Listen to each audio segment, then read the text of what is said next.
He does.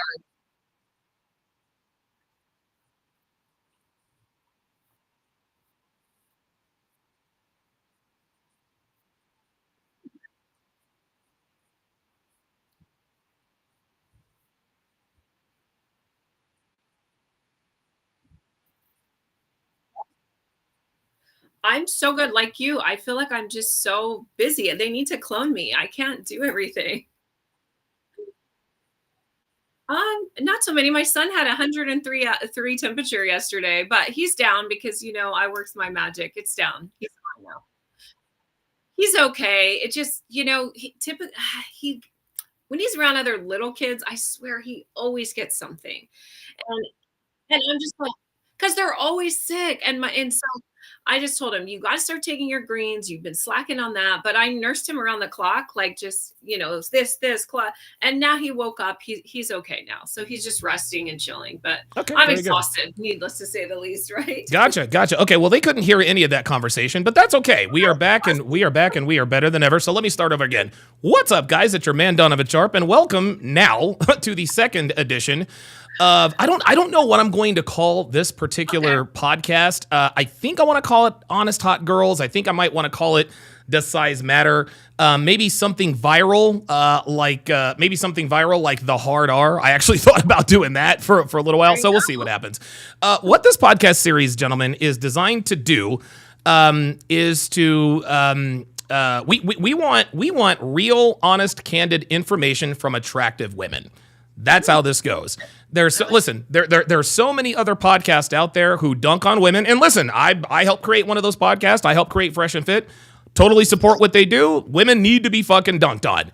Not here. That's not what I do here. I'm not Myron Gaines. I'm not Michael Sartan. And Michael Sartan doesn't really do the dunk on women thing. But if you have questions, or comments for the guest, make sure they're respectful. If anybody puts in the comments she's a 304 or she's broken, guys, I'm gonna time you out. It's not that kind of party here. It is absolutely not that kind of party here. We want this to be a respectful. We want this to be a respectful and productive conversation, so that number one, you get the information you need moving forward, and number two, so that our guests will come back. So before we get started, Janelle, you actually have just released a book. It is on the screen. It is called "Unfuck Your Sex Life: Unleashing Your Passionate, Intimate Relationship." Give me sort of the Reader's Digest version on on why you wrote this book and what it's about. Yeah, thanks so much for having me, Donovan. Of I just course, love being on with you anytime.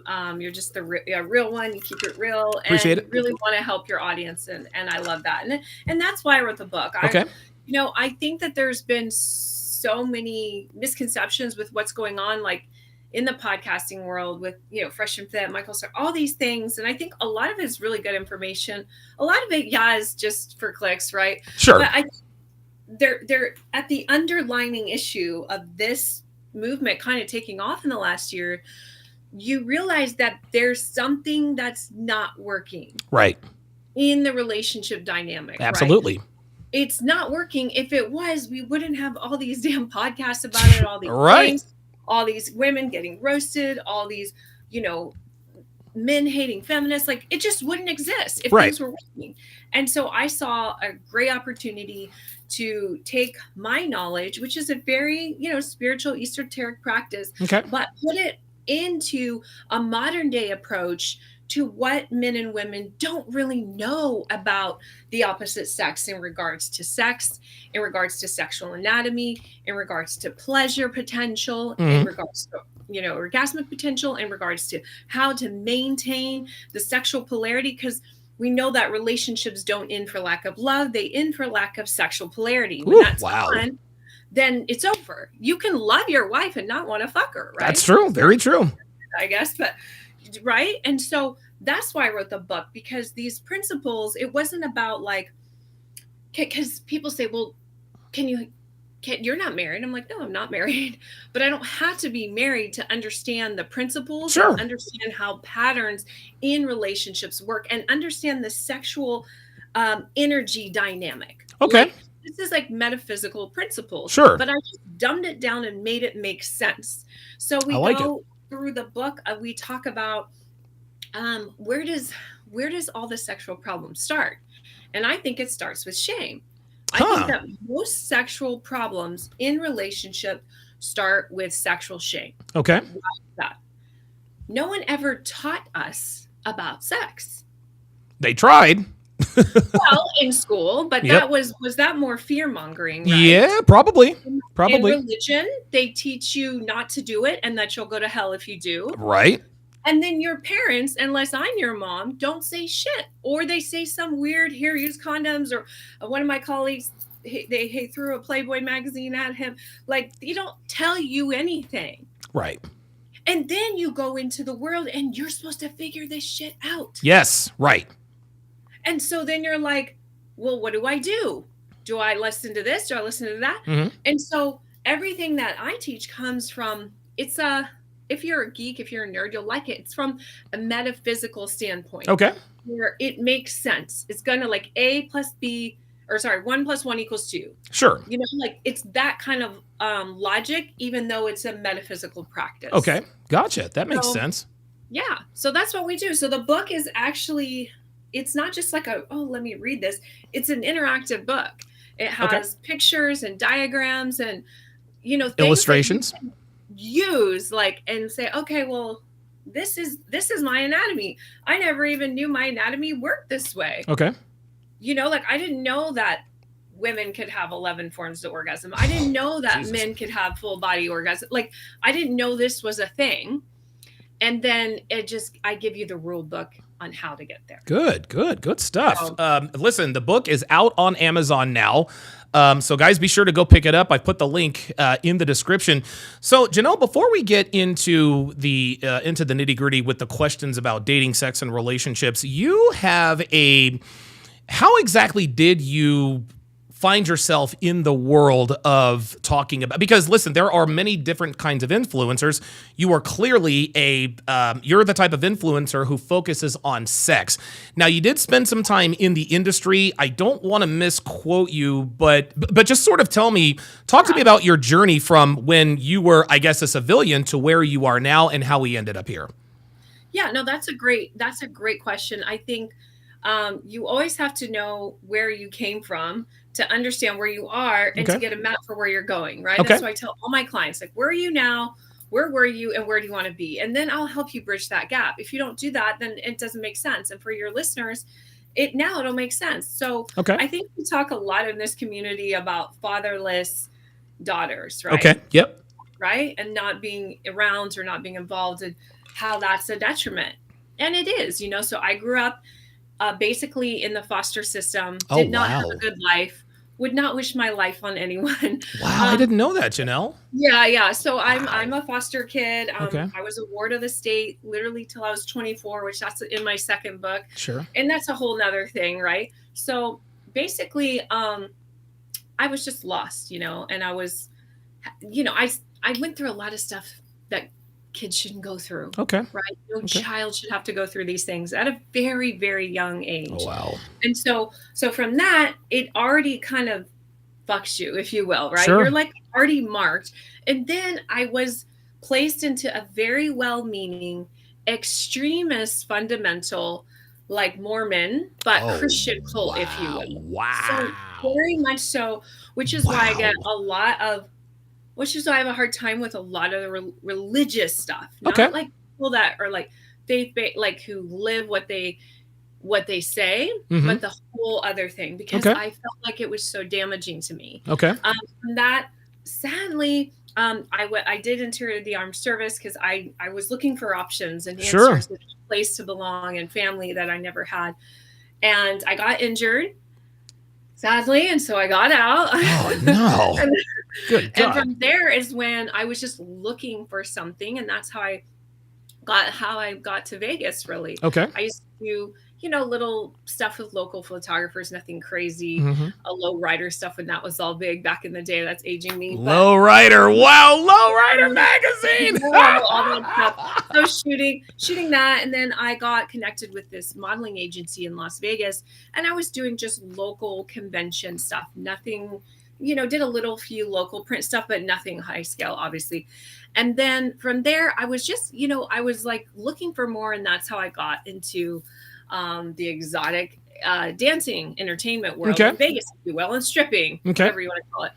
And sadly enough, my journey didn't end there. Got involved with the right guy. He was a very dangerous guy. He was a pimp, and he, like ran his little game on me. And of course, I bought it because I was just looking for love. Looking for anything, all right?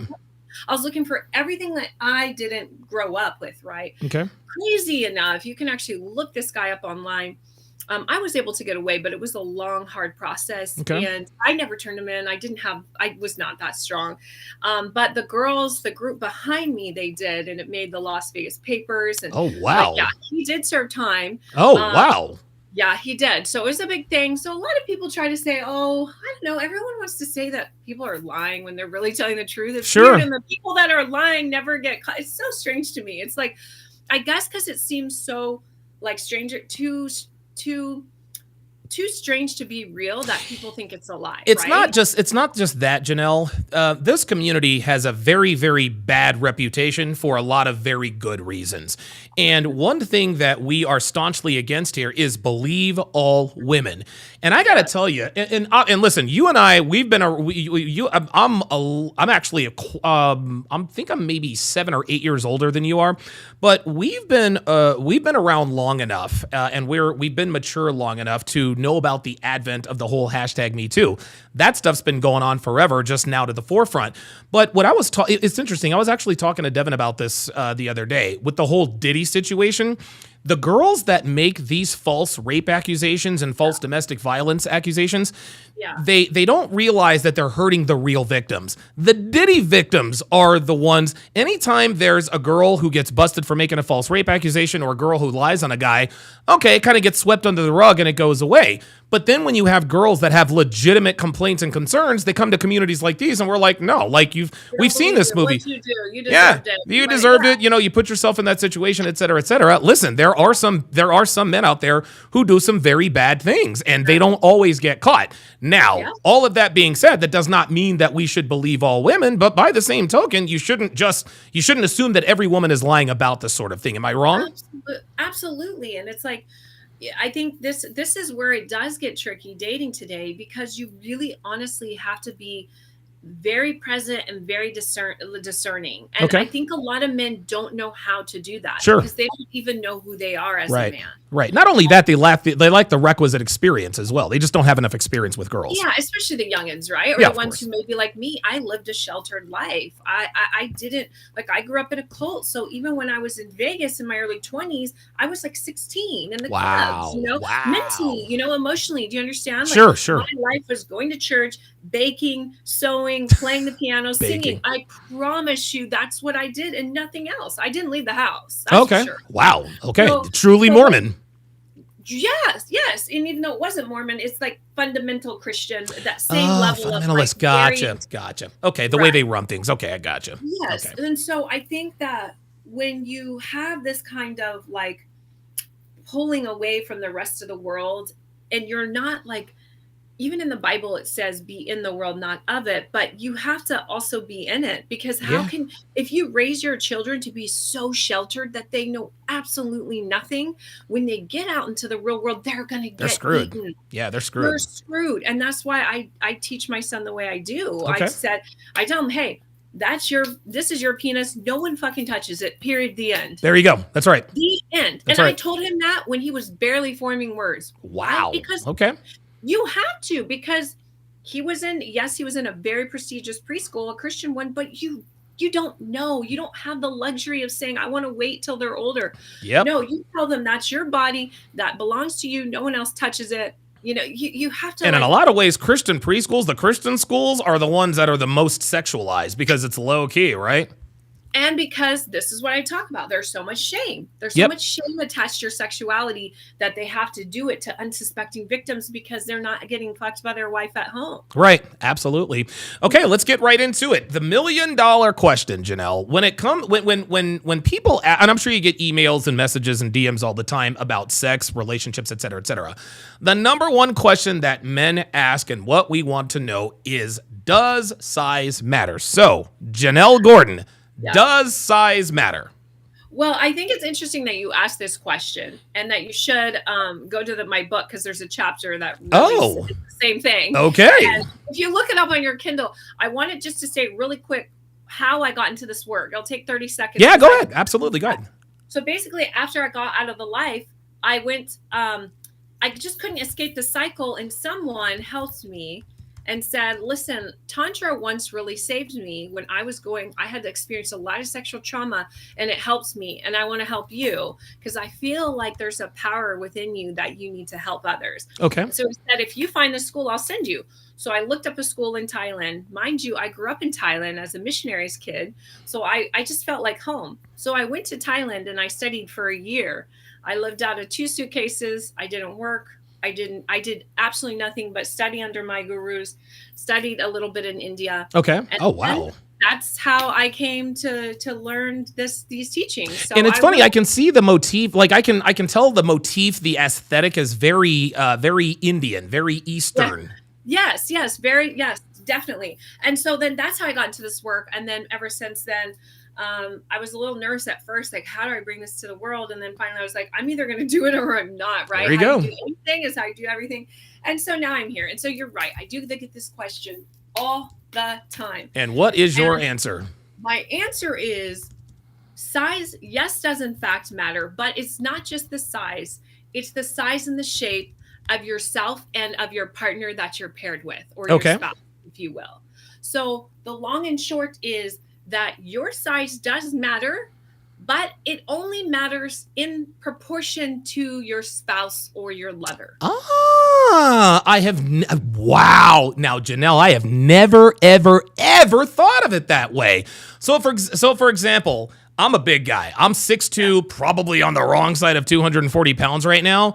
But if I had a girlfriend, or if I had a wife or girlfriend who was 5'9", 180 pounds, my dick would probably be small relative to her size. Whereas if I had a girl who was like a spinner, then yeah, I probably have a pretty big dick. Is that accurate? Yeah, that reasoning, however, and yes, very logical. However, it doesn't always work like that with the size and the shape of the body, with the genitals. This is a very tricky thing. So I talk about this in my book. This is taken directly from the Kama Sutra, which is a huge aspect of the tantric path. So they didn't believe that if you were, too small, that quote too small, that you were screwed, because a lot of guys feel like that. I'm only, we know that the average guy's around 5-ish. Sure.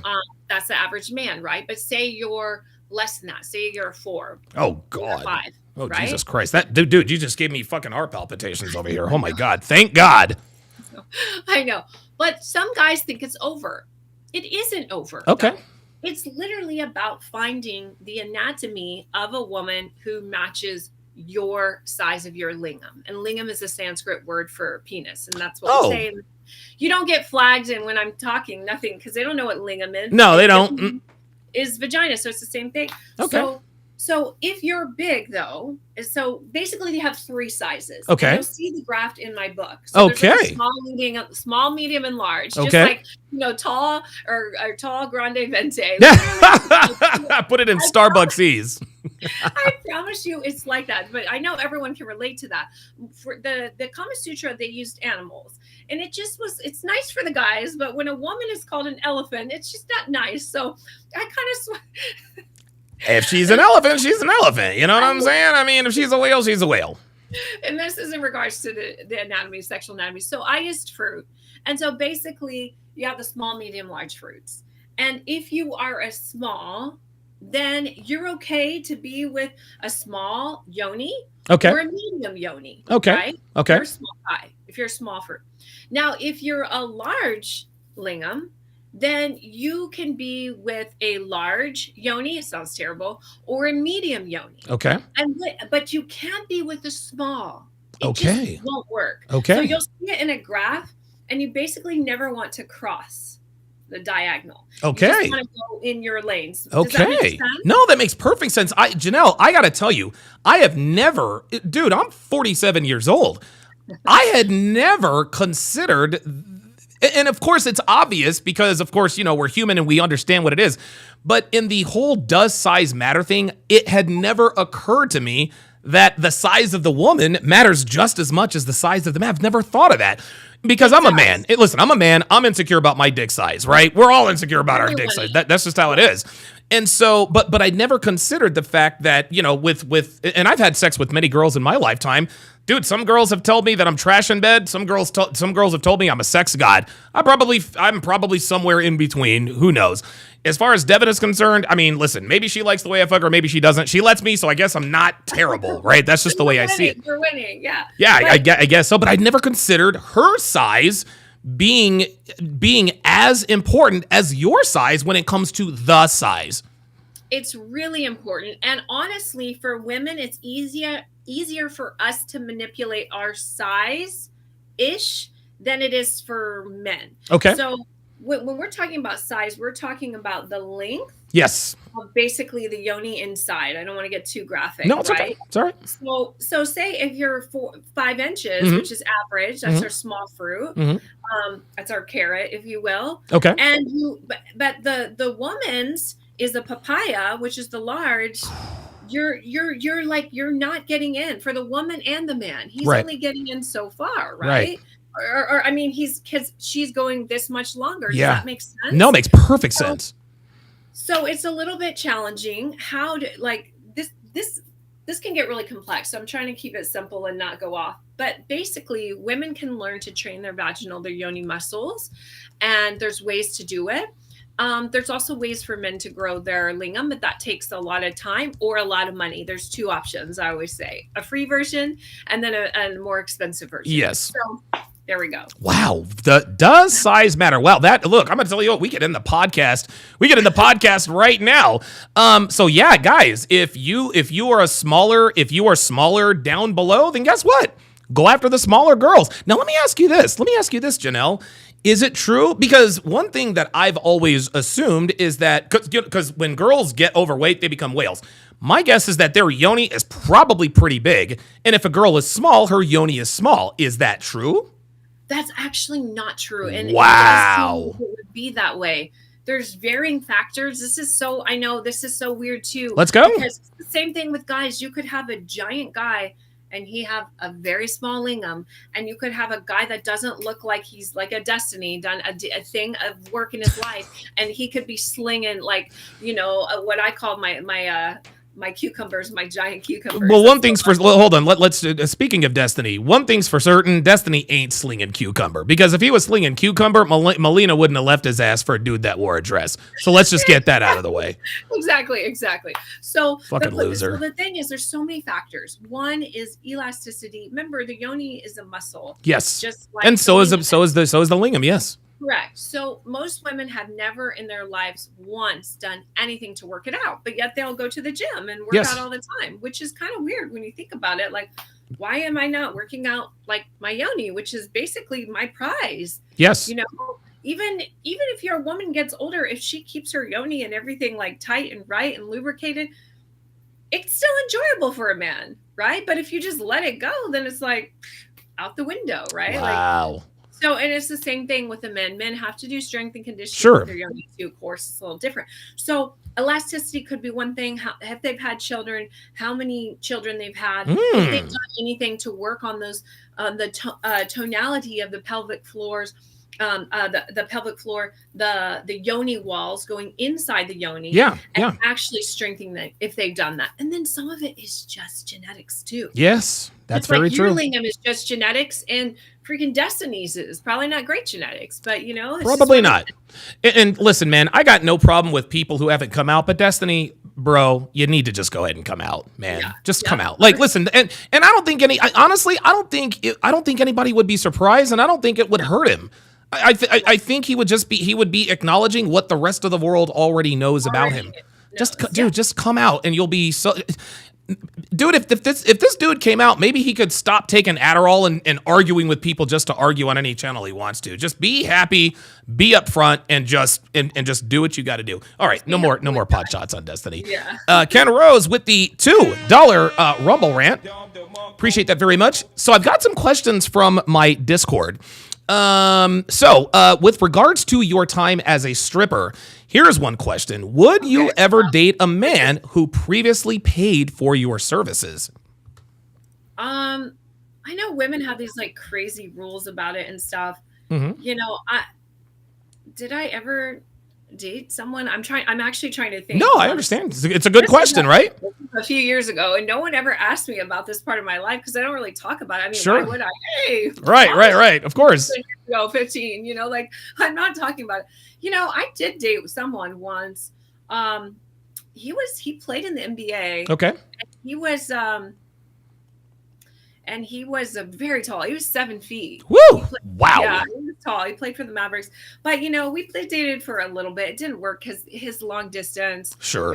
It was hard. Right. But I guess I would. Like I wouldn't. I know women say, "Oh yeah, I would never," but I don't really believe them. I think that if you feel like the connection and I think it also. Here's a big caveat. I think men who go to the strip clubs regularly, that's one thing. Versus a man who's out, for instance, the team all went out after the game, some big thing, and he doesn't go there, or a bachelor party. Most guys one or two bachelor parties in their life, but they never go any other time. Makes perfect sense, Janelle. You would hold that against them just because maybe they don't really like strip clubs, but they were there with their friends. Mm-hmm, or they were, like Dana White used to bring in all the UFC fighters. I used to talk to Rampage all the time. He did not want to be there at all. And I repeat, at all. But you just go. So listen, Janelle, you're blowing my mind here. That makes perfect sense because there's a big difference between a guy who goes there casually with his friends for a bachelor party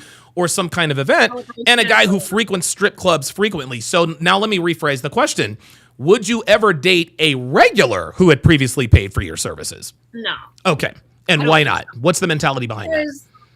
I mean, he's a regular. Old habits die hard. He's probably going to be back in there. Life like sexual polarity phase. As long as you're not working at it, even the best person who's doing all the right things, if these are underlying habits or unmet needs that he hasn't solved, then he's going to go right back to that. And if I'm with someone, I want to have a family with them. I don't really want that energy around myself and the kids. Okay, very good. Very well said. Very, very well said. Here's another question. Do you think it is beneficial for men's masculinity and mindset to frequent strip clubs?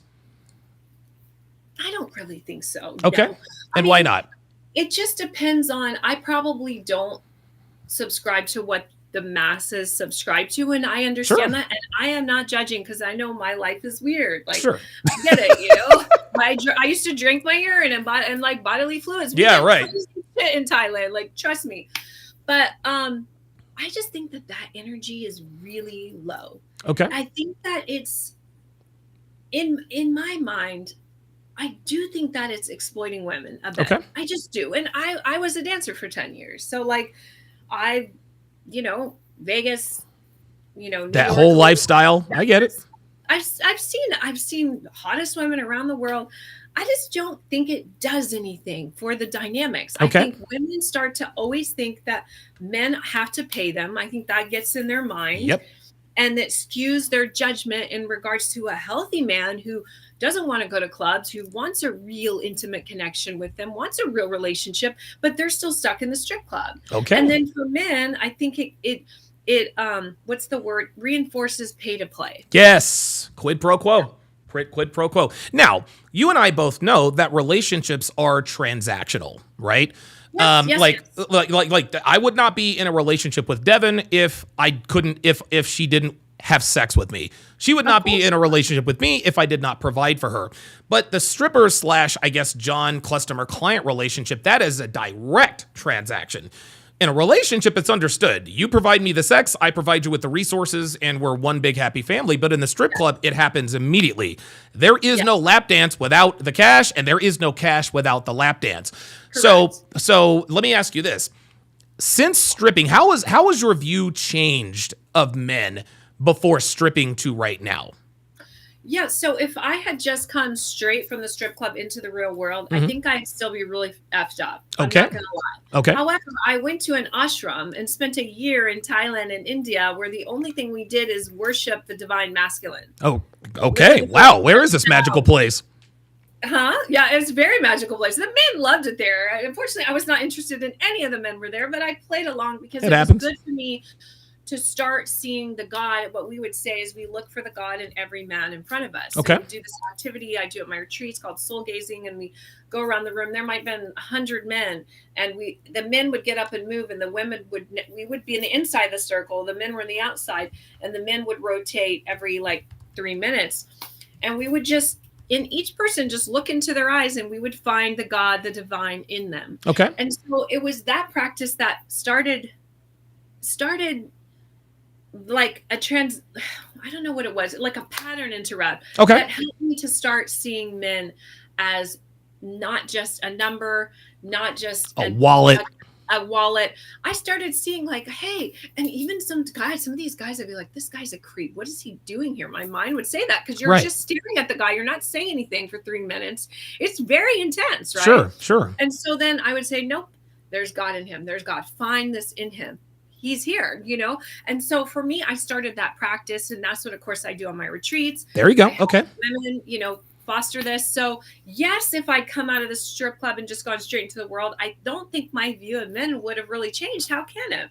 That makes sense. But because you didn't come straight from the strip club out to the real world, how has your mindset about men changed? So my mindset has become what we talked about in the beginning. Okay. So all energy is just energy. It's how I choose to mitigate it. Okay. Right? Yeah. So for instance, I get slammed with very lewd messages a lot of times. Oh, wow. Even if I'm just regular like this right now. They'll be like, oh, your boobs, this, that. I'm not even showing them, but it's hard to miss them. Do you know what I'm saying? Like, I'm with you. I get it. I'm not knocking it. Sure. So I have just learned to say, okay, that's energy. And I can just keep that energy in my mind and say, you know what? I don't have to go down to that level they are, where it's just lewd and just like whatever, inappropriate. You don't know me, but yeah, it's their opinion, and I can take that energy and say, oh, they think highly of me. I'm going to take that energy. Okay. So that's how I've chosen to see the energy that's unwanted, if you will. That makes sense. For men, I feel like it's been a learning experience of being very discerning with the energy that I let into my sphere. Okay.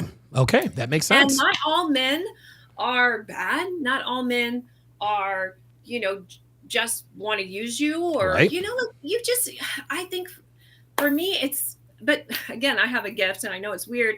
Like I read people's energy right away. Sure. Right. I can read it through a text. I know what a person's like before I even meet them. But I'm an empath. I'm an intuitive, but I've worked on that skill. Mm-hmm. So does it make it hard? I think it makes it more hard because I know a lot of things, and it's hard for me to say, okay, well, I don't know, Donovan. I don't know if there's a right answer for this. No, it's just your answer. Because I'm not perfect either. Sure, of course not. Some people might say, oh, well, you were a stripper, so why should I want to marry you? Right. And so so the thing is, I'm very egalitarian. Okay. Like I understand that some people may have a little past. That doesn't mean their past is who they are right now. Sure. But it could mean that, right? Sure.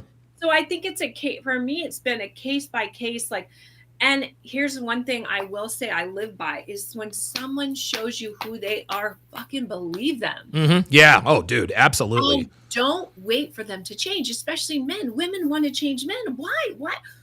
Do you want to change a men? Men are unmovable. They're fixed. Supposed to be. Supposed to change if they're really a man. You don't right. change, Donovan. I've known you, I don't know how long, but you're the same as when I met you like 5-6 years ago. Yeah, we've known each other for 5-6 years. Yeah, well, I'm the same.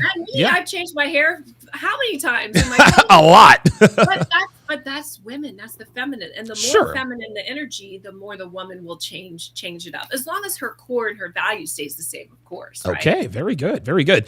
Now, when you were a dancer, and obviously when you're a dancer, you date, you have relationships, whatever. Did you keep your profession secretive, or were you always up front?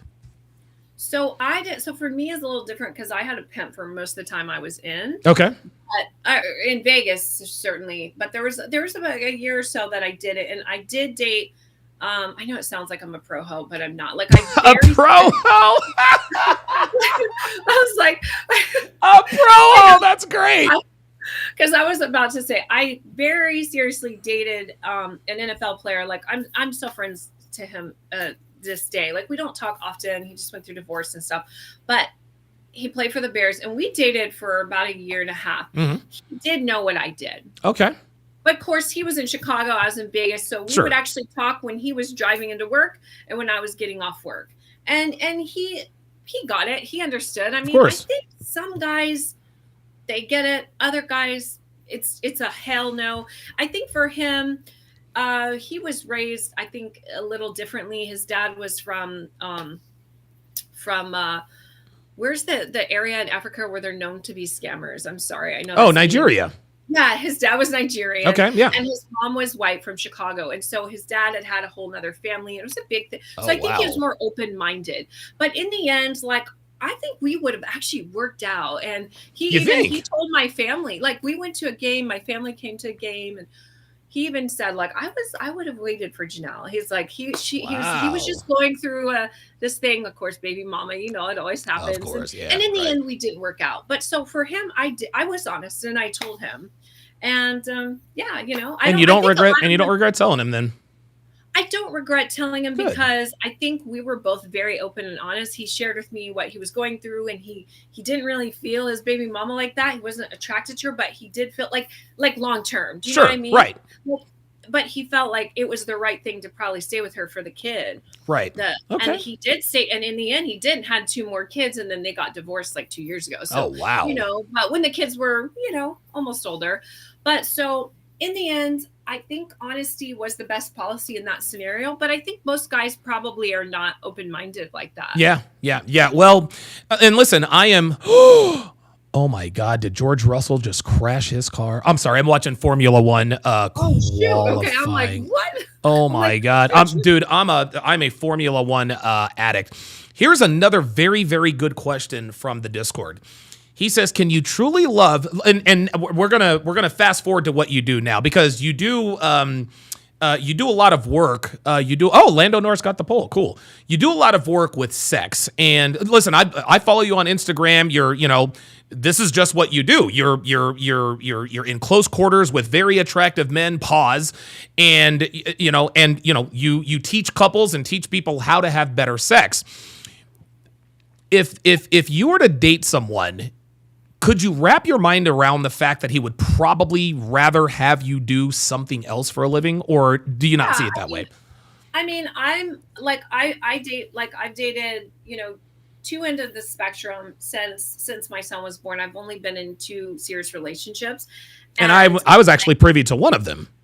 yeah, you were, and Yes. I was really in love with him. Yeah, I 1000%. know you were. And he was so young. And Yeah, he everyone was. told me he's so young. And I was like, I know. But I was just honestly like, I never had a childhood. I never Right. went to prom. I never Right. went to high school. I never had those experiences of like really being attracted to someone, being very like, and just, I mean, I did a little bit with my ex I told you about in the NFL, but we were long distance. It was Mhm. just a lot of things. So Okay. I was really in love with him. In the end, I realized like, I was not ready for how much maturity it was going to take for him to get to where I needed to be for us to have something substantial that could really work. I have a son. Yeah, of course. And then I have to say, I felt a little guilty in the past couple of years. Like, man, maybe I shouldn't have dated him. And then I try to think, did I take too much time away from my son? Like all these thoughts go into your mind when you're a mom, even though like I worked it into my work where he would travel with me. So I would have been Okay. away anyway, Sure. So with all that being said, I think that I also realized what was my non-negotiable. And I realized that, God, I do want someone who is a little better off than what he was. Okay. I do Okay. I Okay. did realize that. I did come to that conclusion because to me, physically, he was everything. He had, He was 6'8", dimples, all that, right? yeah, he was everything. I think he was some men's taste. Like men would come up to us in the elevator and it was crazy. Oh, wow. But yeah, like he was like everything I was looking for. But in the end, I was like, God, I would have been like still the man kind of, because Yeah. I'm older, I was making more money. How much money can a barber make? Like, and no disrespect to barbers. No disrespect at all, but you're just keeping it real. And I like flying first class. I Yes. love it when people fly me first class. It's freaking amazing. Once in a while, when I can, I fly first class my damn self. Not all the time. I'm not going to lie and act like I'm balling out of control, but I do. My son loves first class. And then when we fly it and then we don't get to the next one, he's like shook, because it's so crazy, especially international. If you fly first class international, it's a whole nother thing. Right? Dude, I know. Dude, oh my God. Trust and believe. Listen, and you're a big guy. Oh, dude, flying first class is like putting bacon on a cheeseburger. Okay. You can't not eat a cheeseburger after you put bacon on it. That's just how it goes. It's just there. And so things like that, I started realizing, like, I like that I was flown to the Maldives by someone who was very much interested in me, and everything was first class, and we stayed in one of those overwater freaking bungalows. Oh, like we see on Instagram. Boy, that'd be real nice. Legitimately, that was my birthday 2 years ago. Those things I like, and I knew that was not going to happen with him. Now, had he not had the indiscretions and the little like freak out, would I have stayed with him? Maybe. Maybe. Wait, did you say freak out or freak off? No, I think it was both. And bless his heart, I put pressure on him. Of course, yeah. You put the full court press on that nigga for real. But the thing is, he called me over the last few years and was like, God, all these girls are so mature. Da, da, da. I was like, he's in Vegas. I'm like, that's where he moved to. Yeah, hey, listen. Enjoy. And he's gonna he'll never forget me. That's for sure. That is one thing I know for sure, because the guy's going to find younger, hotter. Absolutely. But there's not women, like feminine women, right, who have that intellect, who are still attractive, but very smart and also very feminine and just want to take care of men. That doesn't really exist that much anymore. Right. So I know he'll never forget me. But in regards to your first question, sorry, I got off topic. It's all right. You're good. No, I'm not. Here's the thing. If and when I get to that place where I'm really serious with my partner, I'm happy to take a back seat in this work, because I know it is weird. Okay. I know it's weird for the average Joe, and it's just weird. And in a guy's mind, like, what's happening, even though nothing's happening, like, what's happening? Yeah, right. I think that I'll start, writing books, and I'll always sell courses and things like that. As far as like doing one-on-ones or even couples stuff, I probably wouldn't do that anymore. Okay. If I did a retreat, I would, say, hey, do you want to come? And let him come. You can, yes, you can. I'll use you as my model, right?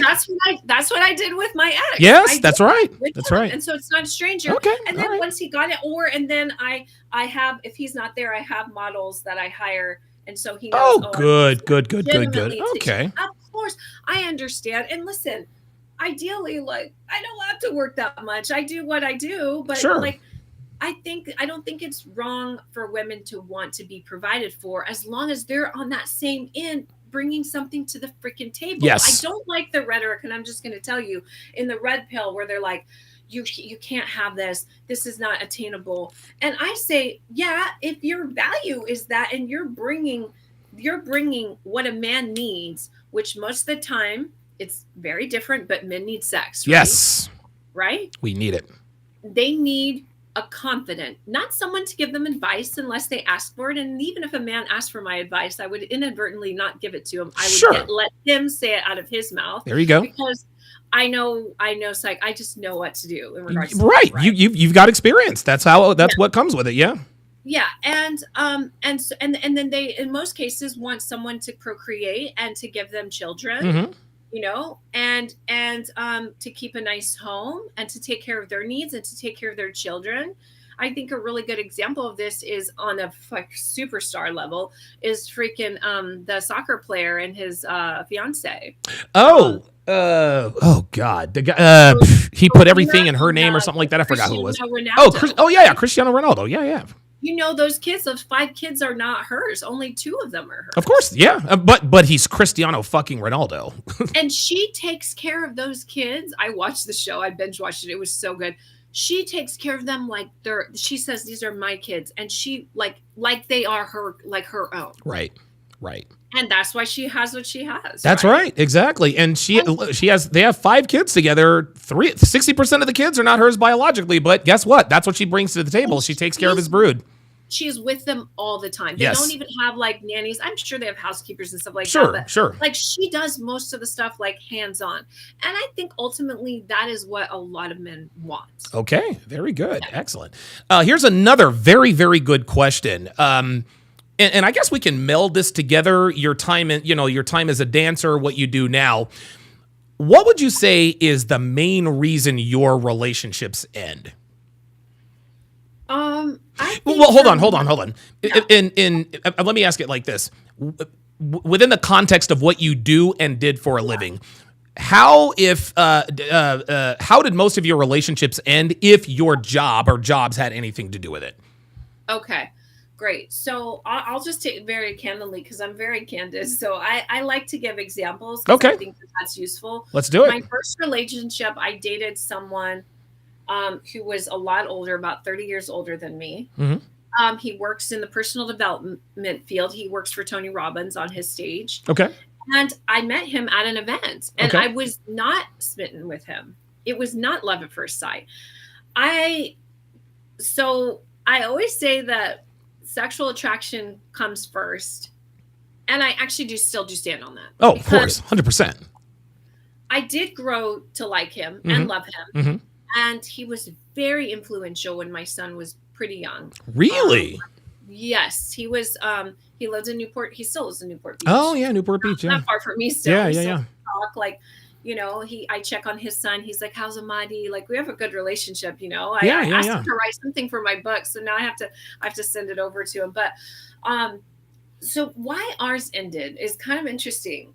He was going through a really rough patch in his life at that moment in regards to his ex-wife and the kid and the business and the home, and a lot of stuff financially. I don't want to air his laundry. Sure. And at my time, I was also in my own, like, restarting here. My son was just a couple years old, and it was a lot. We did have a love, and I did learn a lot with him. It was like having a dad I never had. Wow. Okay. And a business partner and a lover. It was very weird. The dynamic was weird. Why we ended, honestly, was difference of values. I wanted to get married and have more kids, and he did want to marry me, but he did not want to have any more kids because he's almost 70 at that time, right? Okay. And so that's a very, like, it doesn't work. He wanted to, like, retire, chill, and I felt like my life was kind of just getting started.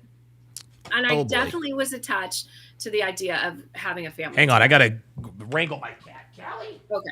Callie. Come here. Cat break. Holy moly. Say hi to Callie. Woohoo! Cat break, everyone. Apologies for that. We've got 4 cats. But I understand. So long and short was, for me, it was just I would have been happy with him. I still love him to this day. I was like, man, I really, really, I cared so much about him. I want the best for him. I see him. He's blown up since I knew him. Sure, of course. Yeah. Everything Tony Robbins touches turns to gold, man. Turns to gold. I see stuff everywhere. It's like social. I'm like, this is crazy. It's kind of weird, but it's like, I'm like, go for it. But I think it was just difference of values, difference in timing. And the funny thing is, the same thing happened again, but just, it was 15 years younger. And it was so I'm like, so now in my relationship, it's like, okay, now this is like the timing is right now. Right. And that's what I'm feeling. Okay, very good. How long, while you were in the industry, how long did your relationships typically last? Was it 1 month, 2 months? I really only had 2, Okay. Wow. I don't consider pimp to be a relationship, even though Okay. so maybe 3. I Okay. guess there's 3. And then the NFL player that I told you I dated for a year and a half, and then someone in San Antonio, Texas that I dated Okay. Okay. for a good year before I moved and trained in Thailand. Okay. So I've never really like been out there like that, you know. Okay. I've always been like a quality over quantity. Okay. All right. I'm just trying to get this straightened out here. Okay. Let me ask you this. Do you think men just play the game? This is when you were a stripper. Did you think men just played the game long enough to be able to sleep with you for a few months, or do you think they wanted relationships with you, like genuine relationships? Well, both of them were over a year, my relationships. So the guy in the NFL, that was a year and a half. And then the one in San Antonio was the same as a year and a half. Now the guy I played that I dated for like a few months, he got dropped from the team, you know. Oh, that sucks. So I think there was a lot of life.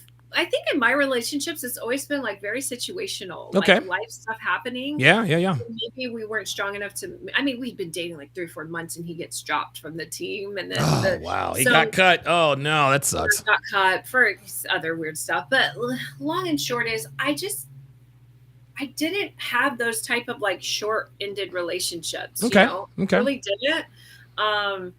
And again, I'm just very picky. Okay. I know what I like. I know what I want. And I'm not that person that's like, I want to go have sex. I'm going to find someone and get in a relationship. Like, no. Or I want someone to be with at Christmas. Like, I'm the person, I used to go to the movies alone all the time before I knew that was weird. I didn't know that was weird because I grew up so restricted in life. I never got to see movies. We never had television. Yeah, of course, So, of course. To me, I did all the things that people don't want to do because you're supposed to be in a relationship. Like I go to Europe, you know, every year with my son. Yeah, right. I don't think anything about it. So Right, I think right. for me, it's just if you're not like, if I'm not asexually attracted to you and we have amazing polarity and we have an amazing rapport, I'm just not like, I'm not interested, you know? Yeah, I get it. And I just don't give me like, 2 seconds. Hold on. XC, listen. Listen, if you have opinions about her, I understand. But guys, let's keep it respectful. Okay? Let's keep it respectful. This isn't Fresh and Fit. This isn't Michael Sartan. This isn't the Whatever podcast, okay? Yes, there is a time, a place. There's a time and a place to see us dunk on women, okay? I'm actually going to be on Fresh and Fit maybe in a couple of weeks. And you better believe I'm going to be dunking on these bitches because somebody needs to put their foot on these hoes' neck. This is not that time, right? So, guys, now hold on. Right now, I'm respectfully asking you. Let's dispense with the jabs, with the snide comments. Let's dispense with that. Now, this is the first time. This is the first and last time I'm going to respectfully request that you stop it with the judgmental chats. If you want to roast her in the comments, that's perfectly fine. But right now is not the time. And if you continue, I'm going to ban you. We want our guests to come back. Okay, this is why we always wonder. All right, XC, shut the fuck up. See, yeah, there you go. So XC, all right, now you're out. Guys, this is not a MGTOW Black Pill channel, y'all. Okay, we seek to understand women, right? You understand? Like we seek to understand women. Yes, there is a time and a place to talk shit about women because God knows they need to be talked shit about. Right now is not the time nor the place. So listen, if you guys wanna put your thoughts in the comments, no problem. But right now, shut the fuck up while my guest is on. I asked you the first time. Now I'm fucking telling you. If you guys wanna dunk on women, go to the MGTOW channels. Okay, go watch Destiny. Go watch go watch what's his name, MGTOW Dictionary. Go watch those guys. That's not what we're doing here today. Yes, I do it here sometimes, guys, but this is not what that is. So I'm asking you one more time. Just respect the guests. That's all I'm asking. Here's a very good question by Alaskan K, and I think this probably is going to be a long-winded answer, but I think I'm good with that. He says, what was her time like with her pimp and how far did he push her? That's a very invasive question, but I think you're willing to answer this. Yeah, so it's crazy because I actually filmed a TEDx talk about about how I left him, and I filmed it during COVID. It has not come out on the platform yet. I Okay. don't know if they're going to put it out, and honestly, I'm actually okay if they don't because it was very hard to do, Okay. and it was very in the moment. I was like, yeah, I'm gonna do this, and then after like COVID, and then they were like, okay, now we're gonna edit it, and then I was like, do I really want this out Oh there? And then boy. Oh boy. I was kind of like, you know what, I'm okay if they don't. And so as of now, I don't even know if it's going to come back out because how TED works is they group you into 4 or 5 talks and then they push that out. And Okay. so I don't know if it's going to work. And Okay. I'm actually okay that it doesn't. Okay. To answer that question, it was very intense. Like I should have died a few times for sure. Wow. Yeah, like Really? I have my like very mild. I have very mild TBI from some multiple concussions. What's TBI? Traumatic brain injury. Oh my God, Janelle. Yeah. Jesus. Wow. So And what did they come from? him throwing me down the stairs in Gladys Knight's house, like crazy, just crazy stuff because he was like roided out and all kinds of stuff, Wow. So I mean, so my time was very intense, very intense. And so it is annoying when these Me Too movement women, say all this stuff and it's not facts. And then there's women like myself and others who went through crazy stuff. And we don't use that as our victim card. We just use that as this is why I do what I do now. I want have people to have a healthier relationship to their intimacy and their sexuality so that they don't have to go through the things that I experienced. So I think that yeah, so that was very intense. Now, in regards to like a lot of the questions, like I worked in the strip club, so Hmm. like I just made a quota in the strip clubs. Like I wasn't like in and out of hotel rooms or anything like that. Sure. So but it was still like, very, very intense time. And Okay. I'll just say that. Yeah. Okay. Very good. I don't know. Who knows? Maybe later on we can get into it a Yeah, little bit I more think without. maybe next time we can go into a Okay, little bit all right. Because more. I'd be very interested to know, just not out of morbid curiosity, but just to kind of find out the mindset. CDL wants to know, how do men typically gain your trust, trust and attention and attraction to the point to where you are interested in them sexually? In other words, Janelle, what I'm asking you, you're an attractive woman. You're more attractive than most women. What does it take for a guy to get Janelle Gordon's attention? Oh, you know what? That's a great question. I love that. Okay. So I'll tell you what happened with both ends of the spectrum. Okay. With my younger boyfriend or spouse or partner, if you will. I hate partner because they use that in the Oh God, LGBTQ dude. word. I even Listen, told the him, reason why partner doesn't work is because my relationship is not a partnership. yeah. Listen. Myron Gaines is a business partner of mine on a couple of endeavors. Devin is not my partner; she is my wife. You understand? Correct. There is no partnership. That partnership connotes equal authority. There is no equal authority here. I'm the motherfucker in charge. Yes, and the LGBTQ have used that like Sure, word right. to death. Yeah, I and cannot feminism sort of, right? Yeah, feminism Thank kind of you. rode that out. So Yeah. my lover, as I say, my lover, it's what I use in my book. So my previous lover, the young one, he actually came really hard in the beginning. Like he took me to like really nice restaurants. Okay. I mean, I'm talking like white tablecloth. Wow. Yeah, like very nice. Wow. First date. First date. And I was just like, that's what I wanted. I wanted to feel, I'm a single mom, I'm working. We'd just come through COVID, or we're just coming through COVID, if you will. Mhm. So to me, like, first of all, I was sexually attracted to him. I think that that's important to say. Of course. And then he started taking me on the dates, and I did not pay for a date for a while. I would say like a couple months, and then I started sending him food to his work until we were kind of like quote official, if you will. Now, so to answer your question, one, I have to be sexually attracted to Of you, course. and then you have my attention right away. Right. I'm Assuming he is sexually, because listen, I'm sure that you have run up on men who are sexually attractive until they open their mouth and then your vagina dries up, right? Yeah, everything's out the window. Right, everything's out the window. So assuming that he meets your physical needs in terms of sexual attractiveness, what are the personality traits that keeps you interested and around? I think it's okay. So there's a few things. One, I really like the assertiveness, like taking, like, you know, I picked this restaurant. Here's where we're going. Yep. Blah blah blah. Like, I really like when a man kind of like just takes control. But I also like when he is, for me, when he thinks about like my needs. Like, Okay. for instance, someone asked me, "Hey, what what can I do to help you? I know you have a small business. You're a single mom, like." And he was interested in me, and I like that. I took that kind of very highly. I was like, I like that. And it's not like a sugar daddy thing. It's just like, Sure.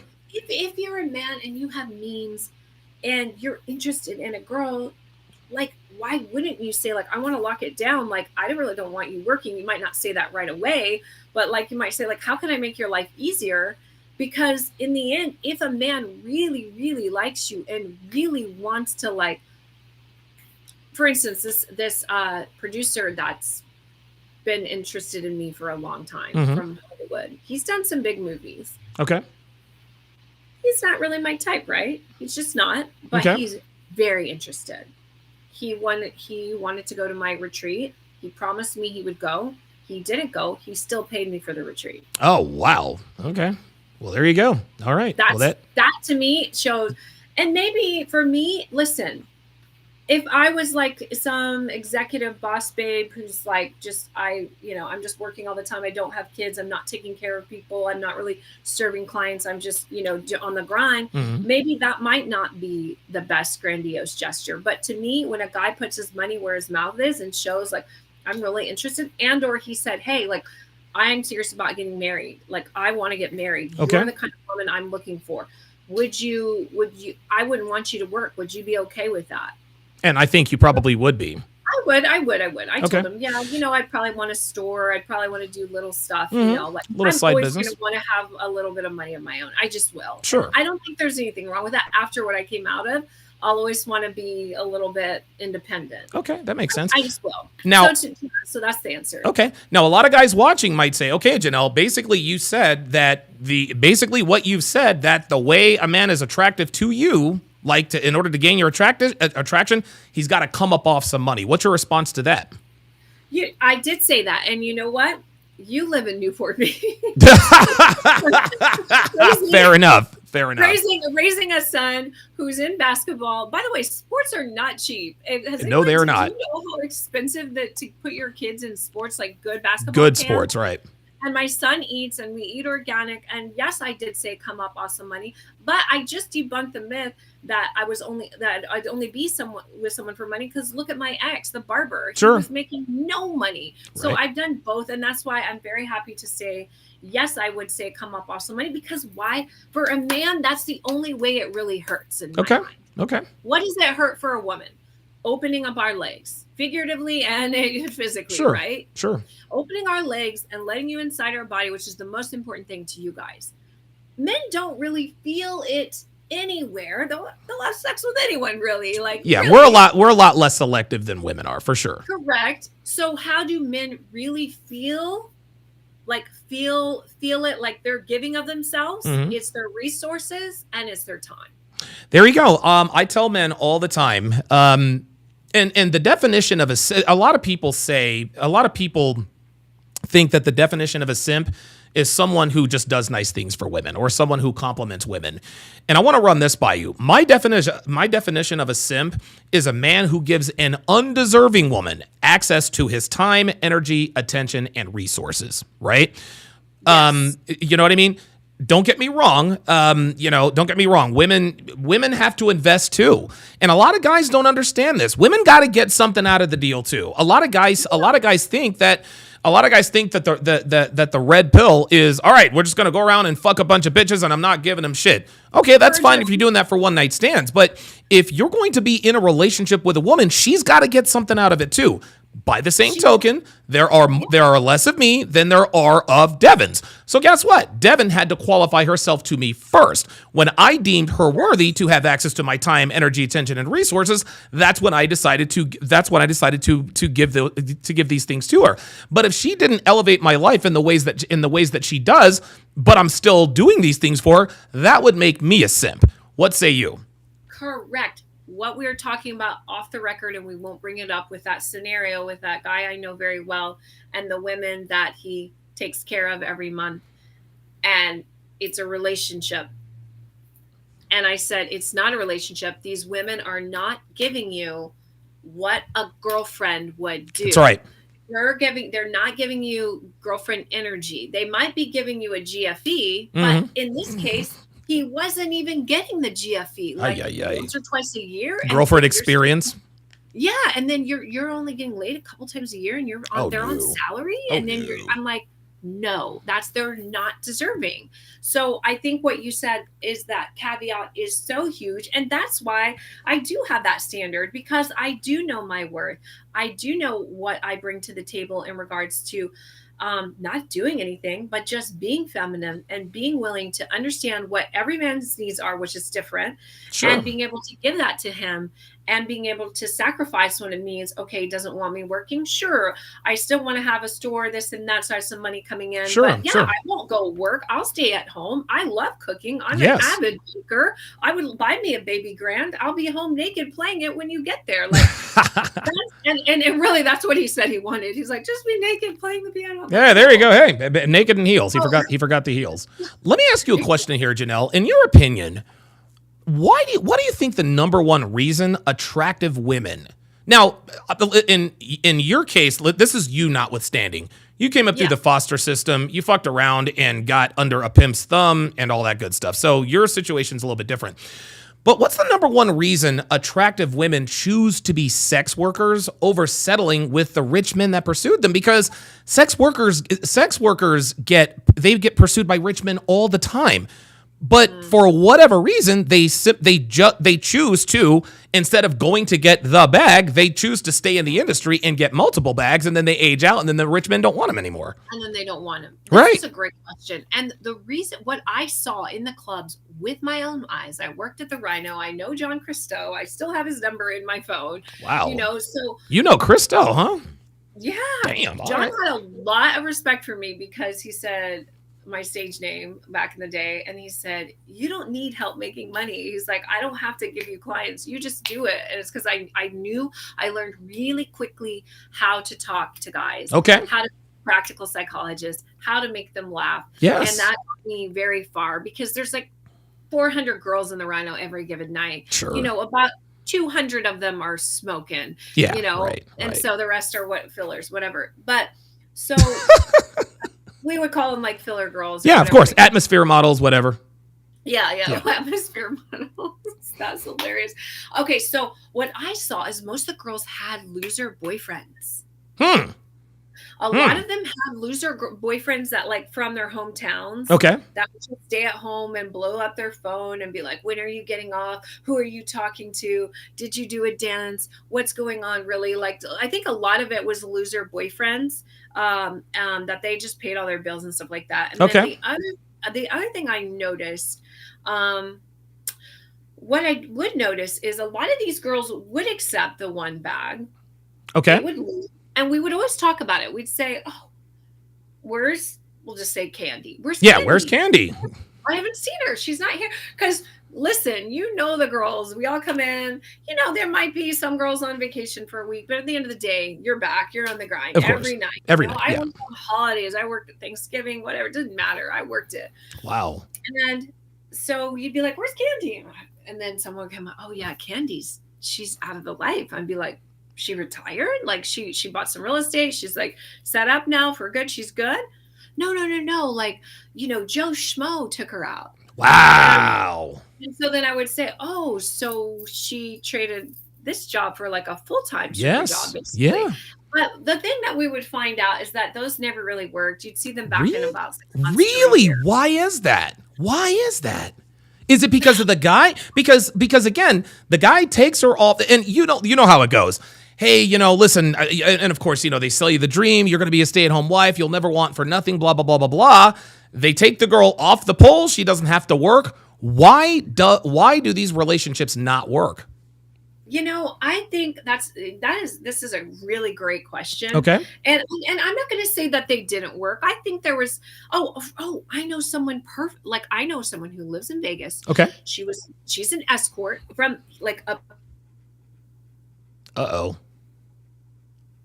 Uh-oh. Looks like we lost her. Oh, man, she's about to tell us a great story. Janelle? Oh, dude, she's about to tell us a great... Janelle, you all right? Oh, shit.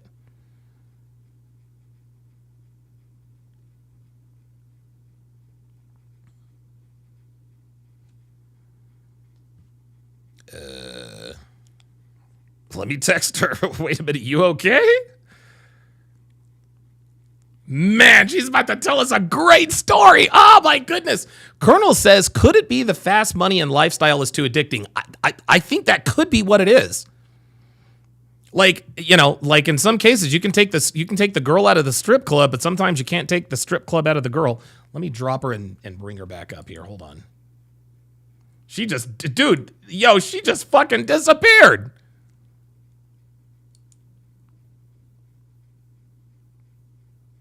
Damn, is she all right? Yo, the chick just disappeared. Oh, wow. All right. Hopefully she rejoins us. Wow, dude, she just damn. I hope that wasn't her pimp who came back and snatched her ass up. Yeah, you know what's interesting? Oh, there she is. Okay. There my laptop died just when I was getting. Oh, I was like, what happened? We were like, dude, was her former pimp watching this? Did he come and snatch her? Because you literally disappeared. I know. I was like trying. Okay, so I got it plugged back in. So okay, I'm good. down a light, Okay, very good. So this is great. So this girl I met here in OC, I met her at Organic Mother's Market, Orange County. Orange County. Mm-hmm. She's just straight up told me, and this is what I love about. If the women have really been in the industry and they're like really honest, they'll just like tell you. She's like, yes. Oh yeah, no, I'm like a full-on escort. She's like, I'm not like a healer or anything like you, or no, I sleep with men. Like she told me 1,000%.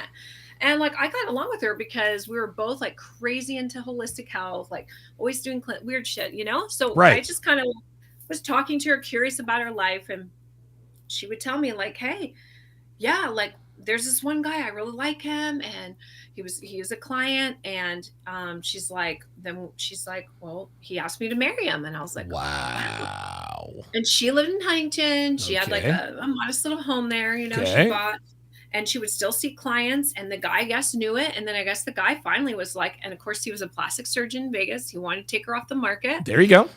Married her. She's with him now. They have 2 kids. Okay. And it happened, right? So I do think that it does happen. This girl was very smart, very educated. She knew. That's why she's still married, because she's smart. So talk to me. So that's one of the stories that worked.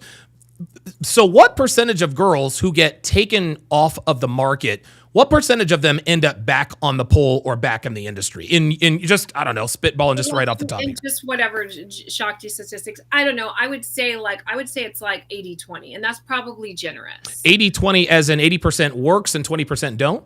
No, other way. So 80%. Oh, wow. So let's meet somewhere in the middle. So in other words, most of the time, we don't have to, it could be 51%. So most of the time when a girl from the industry, stripper, porn star, you know, cam girl, when a client of hers takes her off the market and gets married, it ends, most of the time they end up back in the club. Yeah, and I wouldn't say always married, because I don't know if it's always like that. Sure, but like, you know, they try the live-in boyfriend-girlfriend thing. No, I get it. Yes, I get it. Moves in and stuff like that. Yeah. I saw so many times where that happened, and then you would see them back. And a lot of times it would be when I would talk to them or ask, or rumor has it, if you will, it would be that, you know, he was like caught with another girl or something, you know, the guy. Oh boy. Or B, it would be some kind of weird excuse, like the girl.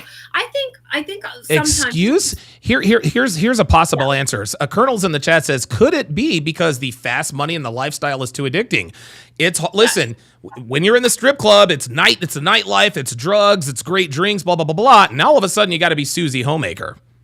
Yes, and that's what I was gonna say. Exactly. Whoever said that in the chat, I was gonna say, I think it's hard for them to not have that adrenaline rush of that way of getting their needs met. Yeah. Now, for me, I was the rare of all rares. I always say I'm an outlier, and people laugh. Even when I'm on Fresh and Fit, I say it. But Sure. I never drank and I never smoked. Wow. I never did drugs. Okay. So, and I'm not saying I've never, ever, ever, ever, ever drank in my life. Sure. That would be a lie. Have I drank in my life? Yes. Of course. How many times? Not that many. In the last 3 years, how many drinks have I had? Maybe 3. Like, I don't drink. And for this last year, I've had 0, and the year before, none. I was drinking. You clearly take, well, that's not surprising because you take good care of yourself. I mean, you're in your 40s, your skin is beautiful. Like, you look, you look great. Yeah, yeah. Thank you. And I take that very serious. But right. Even when I was younger and I was in Vegas and I didn't know as much, I was still into health back then, but I didn't fully understand like I do today. I didn't drink then. I would dump I would just into the plant, or I would have them do fake shots, or I would order Vosses. At the end of the night, I'd have like 20 Vosses. Oh, wow. So you were a water drinker, huh? Water. And I would just, and I never tried to hide it unless the girls I was with were like, no, you got to pretend. I just be like, I just want water. I get tired and I like to stay up. And then I never did drugs either. And I never smoked. And I think a lot of the dancers in the industry or porn girls, they have to do something to be in that environment. So I think when they leave that environment, I also think this happens. They might still be addicted to the substances. And then I don't think they're really maybe taking care of household duties. Of course. They might try to make it to the gym, but then at night they might be using. I'm just all speculation. Yeah, yeah. I think that when that becomes your everyday night, I mean, girls, I know they would pop something every night when they got to the club or on their way to work. Yep. So if you do that for years and years and years, and then all of a sudden you're not doing that, you're making meatloaf and freaking vegan cupcakes. You know what I mean? Like, meatloaf. Hey, look, I'll take it. Yeah, for someone like me, I grew up baking and cooking, so this is normal to me. Right. Well, wow. I guess you are an outlier in those ways. What are your thoughts? And this is another question from my Discord. What are your thoughts on the rise of female sex workers turning to substance abuse and committing suicide? Because there's clearly sort of an epidemic of that going on. The last 3 years, we have seen, I think, 5 or 6 or 7 porn stars who have either died, most by their own hand. What are your thoughts there? I've seen that as I just started kind of hopping on Twitter. I know it's funny. People are like, you're not on Twitter? I'm like, no. Like, should I be? Like, I'm so out of this world. But I saw some of that stuff on my feed, and I was like, what is this? Like, this young, crazy, decently attractive girl? Like, so, I mean, I think it's the writing's on the wall. Like, these young women aren't happy. Let's just be honest. Like, you can't say that. There you go. There's two things to this. Okay. One, once you do something long enough, it kind of becomes habitual, right? Okay. Like, you maybe at the first of the year don't want to go to the gym, or you don't want to get up meat. But if you do it for long enough and you continually do it, then you start being obsessed with the gym. Yes. And like right now, I'm like, as soon as I get off this thing, I'm going straight to the gym, and then I'm going to cook my son dinner, and then I have an 8:00 Thai massage, and that's my night. Like, literally, that's what I have, because I've been doing so much work this week. But when you habitually seduce men for a living, even if you don't like it, which you don't, no woman wants to grind on guys every night of their life, even if they are making a ton of money. Right. But I think what happens is that it becomes who you are. You do it so much, it becomes your habit. Your habits becomes your values, and your values becomes how you live your life. Yeah. So then you're getting your needs met, because remember, people, anytime you do 2 things at once that are highly addictive and that are meeting a need, or that are meeting a need, it becomes an addiction. And it's a cycle. You need one to do the other, and the other to do the one. So, for instance, going to work every night and A, taking, some kind of substance, B, getting money, C, getting a lot of attention from guys, right? Yeah. Those are 3 things that you're doing every night that becomes your unique way of getting your needs met. For one, significance. Every night you're somebody. Yes. Even if you're nobody from freaking Iowa, you're somebody and on stage. Yeah. Or in these chats or whatever, chat rooms. Of course. And then 2, you're taking a substance. There's certainty that you're going to feel different. Yes. Right? Every night. Then there's also uncertainty that you're going to, maybe it's going to be a different night, a different high. And then there's also you're feeling some kind of connection, even though it's not real connection and love. When you're with these people, you're getting some kind of energy. So I just named 4 or 5 of the basic human needs, and that women will have 3 of them, but they're all being met at that one time every night when they go into the club. So then you take that away from them. Okay. What happens? They go out into, Wow. do you see what I'm saying? And so then now they're unhappy. Yes. So a lot of these women, they're in it, but they're unhappy because they're doing this and they don't really want to do it, but the money is too good for them to stop now. They don't know any way out of it. Maybe a lot of them probably don't have family like me. Like I didn't have family. I didn't have a place I could just go home and be like, hey, can I come home? I didn't have that. So then they just stay in it, right? Right. It's miserable. And so then what, they're probably just taking too many. They're not watching their doses. Do I think it was, I think some of them were purposeful. And then I think some of them weren't, right? I think it was half and half, right? Yeah, it's about half and half. Yeah. Yeah. So I think it's just, nobody is really happy in that work. No, especially women. I don't know if you've ever seen the Netflix documentary series called After Porn Ends. I think I watched. Oh my God! So there are three editions. After Porn Ends Part 1, 2, and 3. The first one was the realest one. Every single female porn star to a woman, her life was a fucking disaster. Every single male porn star, they're doing good in life. Now, one guy regretted not having kids. He's like, that's one of my regrets. I didn't have kids, but other than that, I'm good. The point is, Janelle, is I think the reason why female sex workers off themselves is because it's just not what women should be doing. No. Like you should not be and actually, you know what? I wouldn't even say that, because you want to know something? Sex work is probably the oldest. It's the oldest profession, and it's the world's oldest profession. It's not that she shouldn't be doing it, but everything has costs. And when those costs become more than what you are willing to or able to pay, that's when you zero yourself out. It is like and I probably think that the most mentally, physically, psychologically, physically degrading thing is a woman who is a porn star. Like I'm talking like a porn star for a while. The Cagney Lynn Carters of the world, the August Ames. The world knows what the world knows what your kidneys look like from the inside. There's something to be said about having to deal with that with that mental anguish. What are your thoughts there? Yeah, I mean, I know very intimately a porn star who actually was influential in why I moved to Orange County right before my son was born. So I met her in Vegas. She was a Club Jenna girl. Okay. And which when Jenna was really big back in the day. Jenna Jameson, yeah. Yep. And she was one of her main girls. And she would just come to the Rhino to do like her little show up, like I'm in town kind of thing. Yeah. And so we kind of became friends because I was doing yoga at the time and she was like doing hot yoga as well. Okay. So we go to hot yoga studios together. Then she started staying with me. So we kind of became friends, if you will. Now, what happened basically is she was on drugs every night, 1,000%. Wow. 1,000%. Wow. She had 2 daughters and she had a really intense story as well. But in the end, she got out and she did meet someone in New York who was one of her clients. Okay. Right. For one of her, her calls, if you will. Sure. Right. And so he was very elite, kind of like Trump family, like high real estate, stuff like that. Jewish family. Took her in, wanted to marry her. The family said, hell no, not happening. Damn. So they, even though her and her daughters were living out there, they ousted her and they put him in rehab because he was obviously addicted too, right? Like the Drax likes. Long story short, she got a settlement. She did open up her yoga studio here. And so now she has them and she's actually, created a good life for her. Okay. Girls are now.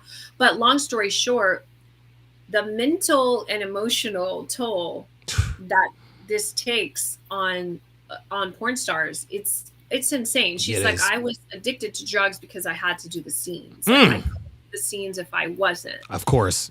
Right. Yeah. And so, I mean, to this day, I mean, she just got married, I think last year. So congratulations to her. Like, sure. I hope it lasts. And I looked up the guy because I was curious. I wasn't judging, but I was like, You took a look. Who is this dude? I was kind of judging because we're not close anymore. But I just was like, I wonder who would marry a porn star, So I looked up, and he had a little track record himself with financial stuff, a little scheme that put him away. So then I was like, okay, that makes sense, right? Yeah. Like, as far as like why he would marry her. Absolutely, because like attracts like. You said he's a degenerate. She did degenerate things for a living. Correct. No normal guy is gonna just be like, oh yeah, I'm just gonna marry a porn star. No, it doesn't work that way. So what happens? You're right. It eats at their soul. It kills them, of course. Literally. Yes. And I think yoga was a big thing that saved her life, saved her girl's life.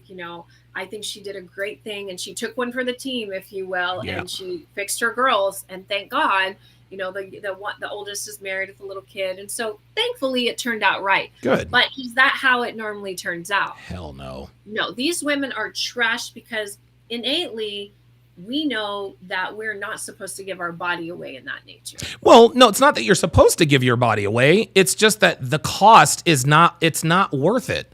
Like, it's worth it. The way I see it is this, Janelle. When you're born, whether you're beautiful women, if you're born beautiful, like if you are attractive from birth, you've been given a lottery ticket, okay? Yeah. When you turn 18, the world is your oyster. Most men want to have sex with you, which means also most men want to marry you.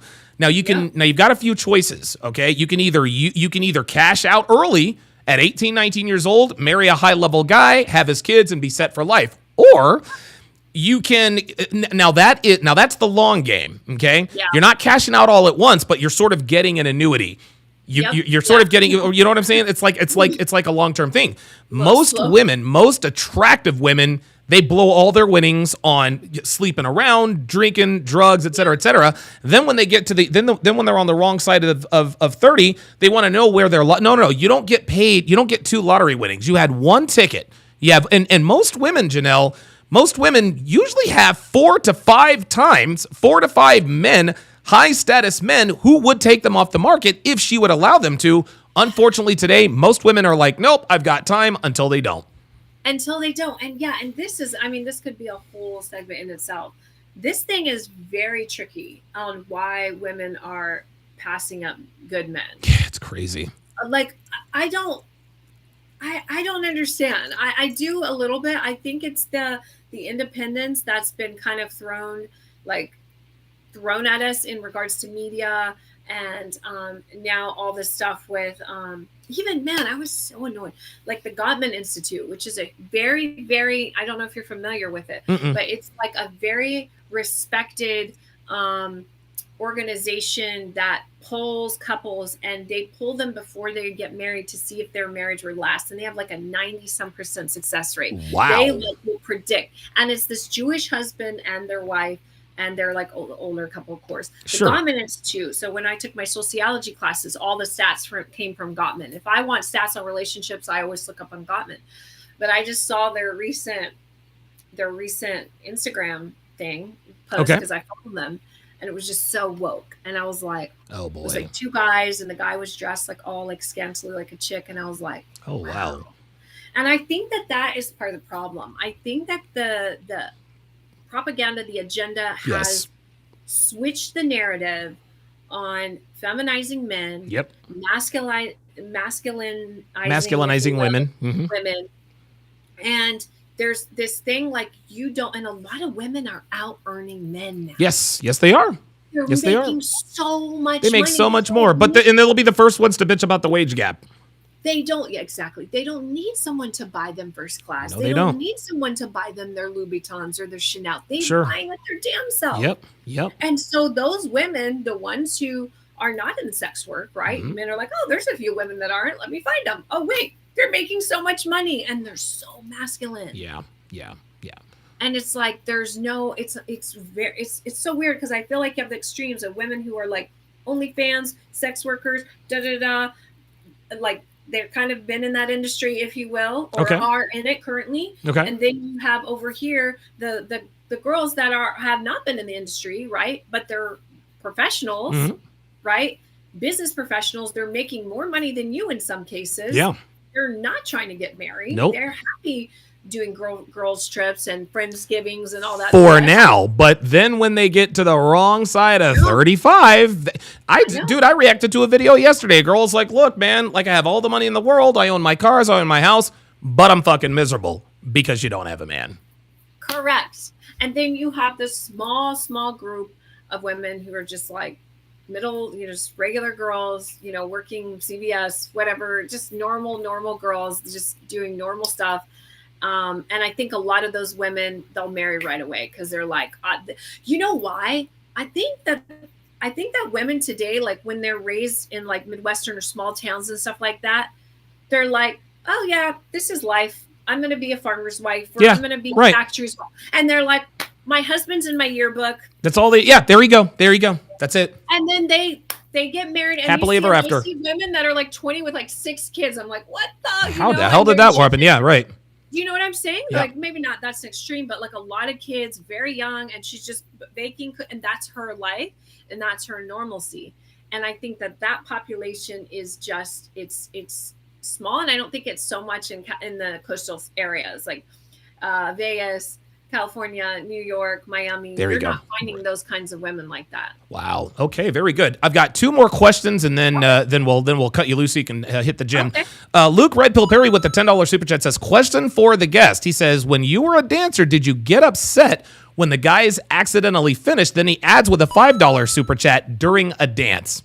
I don't know what that means. Oh my gosh, that's weird. Do guys actually do guys actually like cream their pants during a lap dance? I think so. It's very rare. I think I've had that happen like once. Okay, I was gonna say I can't. It's very rare. I think most of the time, guys have enough control and couth to not do that. Yeah, I could not ejaculate without some sort of penile stimulation. Be like walking around like all night like that, like I don't know. So no, that didn't. I mean, I'm sure, does it happen? Yeah, I remember it maybe happening once. I think the guy was younger. Okay, Guy, okay, like, that makes sense. But I don't think that's happening on the regular. Okay, very good. Last question, and then we'll get you out of here. You'd been in the industry for a while, right? And a lot of guys like to ask, a lot of podcasters like to ask this question: if you could go back in time and advise yourself. Dude, no girl wants to be in the sex industry. No girl wants to be in the sex trade. So here's my regret question for you. During your time in the industry, what do you wish you would have done or didn't do while in the industry to improve your experience in the industry, to make it just a little bit better? What do you regret doing or not doing in the industry that could have made your life better while in the industry? Dude, just having a pimp, I'd be a millionaire right now. Okay. I made so much money, and I didn't have anything. When I left him, I had nothing, and that's why I stayed with him so long. Yeah. I was like, if I stay with him, maybe the money will come back, or the investments, or all the lies he was feeding me, would come back. Right. But that's a, catch-22, because I was just looking for love. Sure. No, that makes sense. So that's it. I didn't really do anything like, again, I didn't smoke, I didn't do drugs, I didn't drink. So It wasn't like I was doing anything destructive. You weren't strung out. Yeah. No, I just was looking for love. Okay, that makes perfect sense. And of course, you certainly can't find love in a pimp. I mean, you could certainly find love in a pimp, but just be a different kind of love if you know. Yeah, that's not real love. If you know what I mean. Yeah, exactly. Okay, so Janelle, let me quickly. So I'm gonna put your book on the book up on the screen. So, so it's so in the book, your bullet points here: overcoming sexual shame and trauma, unlocking your full orgasmic potential, understanding the divine masculine and feminine energies, mastering sexual polarity for electrifying chemistry, communicating openly about boundaries and desires, and cultivating deep emotional, spiritual connection. Why is that important for couples in a sexual relationship? The last one? Yes. The last one. I think cultivating deep emotional, spiritual connection, I think that is sort of a culmination of all of the ones. Yes. So it's so important because everyone says I'm a sex coach, but I'm really an intimacy coach, because intimacy isn't sex. No. Sex is intimacy. That's right. Because I can create a very intimate moment with you right now. Sure. If I took you through some exercises and you'd be like, whoa, like I feel really close to you. I feel connected in a way that's kind of scary, But then I'm sure in your past life, you've had sex with someone and it wasn't intimate at all. No, of course not. That's the way it is most of the time, to be honest with you.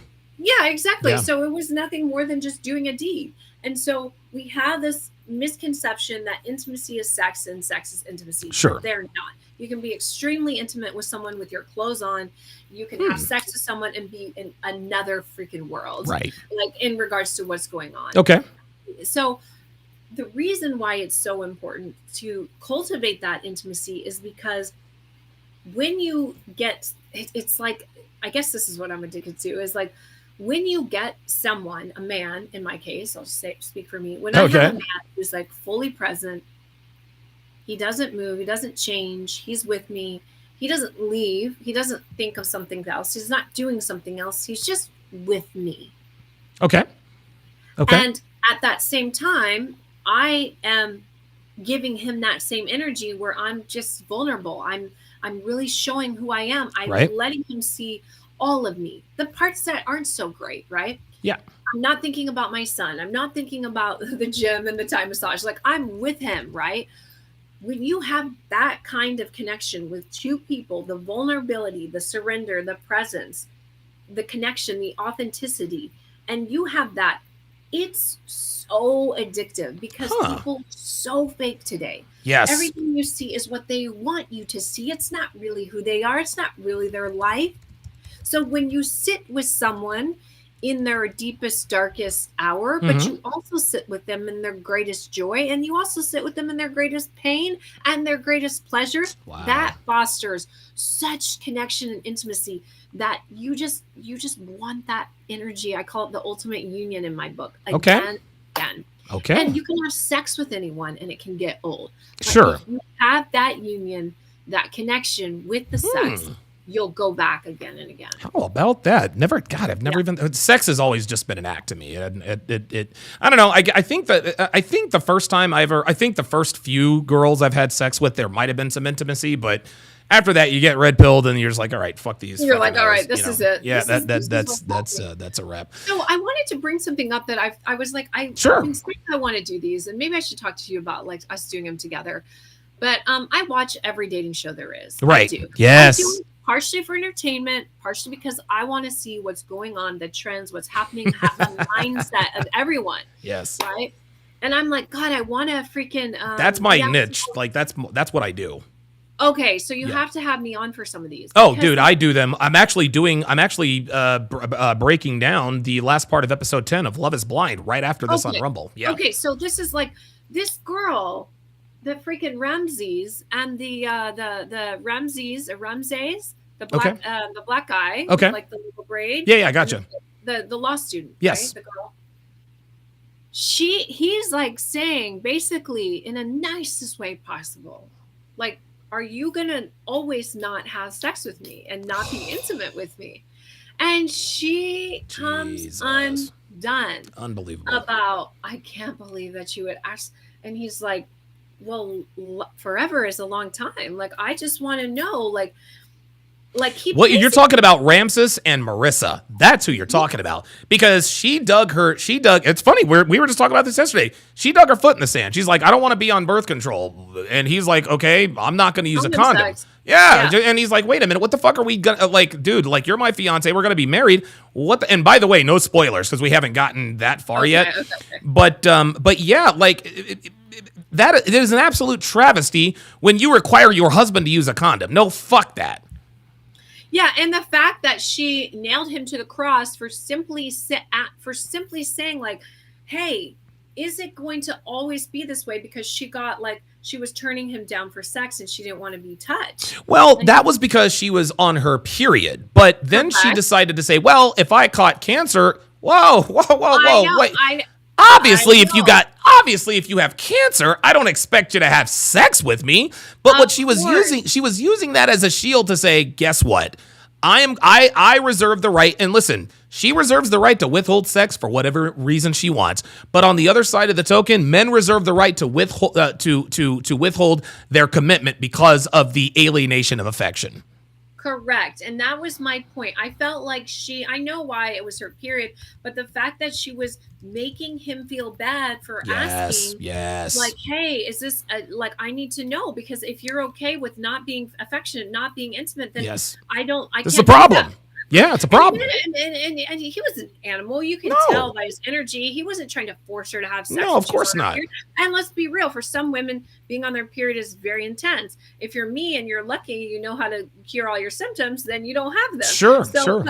but the thing is, I was so like unhappy about that, because I Yeah. felt like a huge setback for other men who were trying to have these hard conversations, adult conversations, if you will, now just learned how they're going to be met, perhaps, because it was like he was in the wrong for even inquiring, right? Inquiring, are Right. you going to be not letting me touch you or affectionist? Is this going to be something I'm going to have to deal with for all eternity? Right. Because if that's the case, I don't. And then it was almost like she was trying to make him an animal because he has sexual desires, right? Right. So, oh, I was Yeah. so angry. My God, can you believe that woman's mother? Bro, she is a man. She's not a woman. Marissa doesn't like her mom. She doesn't like her mom at all. Listen, I love my mom. I don't like her very much. I feel this woman's pain. That dude, her mother is the fucking worst. And I don't know if you noticed, the bitch has a fucking tongue bar, man. Yeah, she did. God almighty, dude. Oh my God. She is the definition of a scorned woman. Oh, dude. She is a misandrist who has raised a misandrist daughter. And you want to know something? You can tell Marissa at her core is actually a pretty sweet girl.